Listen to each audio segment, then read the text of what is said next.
Years ago, in a quiet, small town, I worked as a projectionist at our local cinema. It was my usual Thursday night shift, a little after midnight, and I was alone in the entire building. That week's new release was a film I'd heard little about, though the trailers had played on our screens all week. The title was ominous, The Ring. I knew it was a horror movie, but beyond that, I didn't know what to expect. Little did I know, that night would turn into one of the most chilling experiences of my life. The cinema was silent, almost eerily so. The familiar sounds of popcorn popping and soda fizzing had died down hours ago, leaving only the quiet hum of the projectors and the occasional creak of the old building.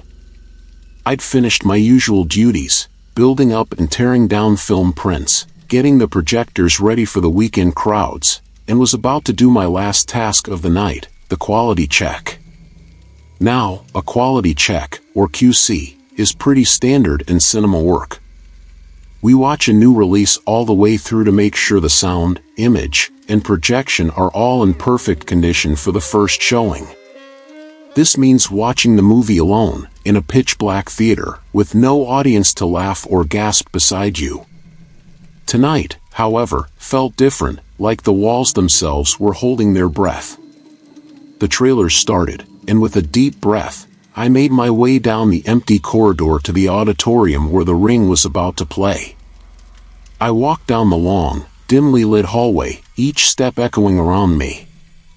As I reached the door to the auditorium, I felt a strange, cold tingle run down my spine. It was nothing unusual for me to be alone in the theater after hours, but that night, the silence felt alive. Almost as if something unseen was watching, lurking in the shadows. I pushed open the door, and the dim lights of the theater revealed rows upon rows of empty seats, stretching into the darkness. As the trailers finished and the lights dimmed further, I took a seat near the projector window at the back, ready to get comfortable, or so I thought. From the very first scene, something about The Ring was different. The air felt heavy, and I found myself gripping the armrests without even realizing it. Soon, the tension in the film started to build. Each scene was eerie, and the music seemed to wrap around me, like an invisible fog seeping into my bones. I was usually good with horror films, able to brush off the scares and special effects, but tonight was different. Alone in that vast, empty theater, every sound felt amplified. The creak of the seats, the low hum of the projector, even my own heartbeat sounded louder in the oppressive silence.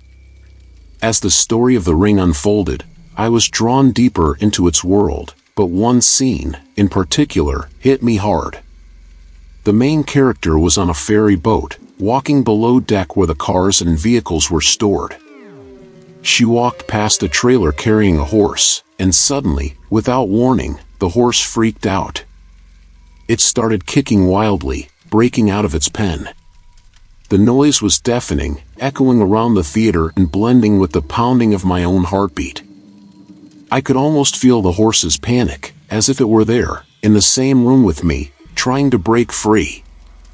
The animal's eyes were wide, wild with fear, and in an instant, it bolted, sprinting across the deck and leaping off the ferry into the dark water below.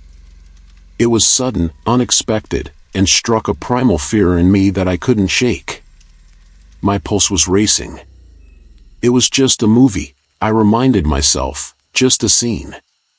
But something about that horse's reaction felt disturbingly real. Then, as if the movie itself wanted to push me to the edge, came the infamous scene that The Ring is known for, the scene where the creepy little girl crawls out of the television. Her dark, wet hair hung in front of her face, her movements unnatural, almost jerky. She reached forward, climbing closer and closer, her body twisting in impossible angles. It was as if she was crawling straight out of the screen and into the theater. I sank back in my seat, curled into a ball, my eyes wide as I watched, unable to look away. With every step she took toward the camera, my own sense of reality began to unravel.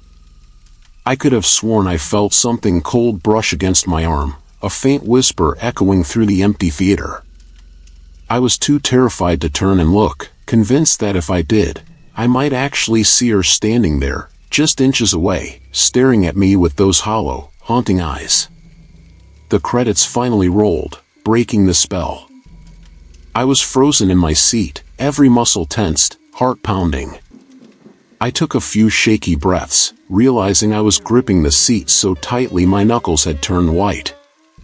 The movie was over, but the feeling of unease hadn't left.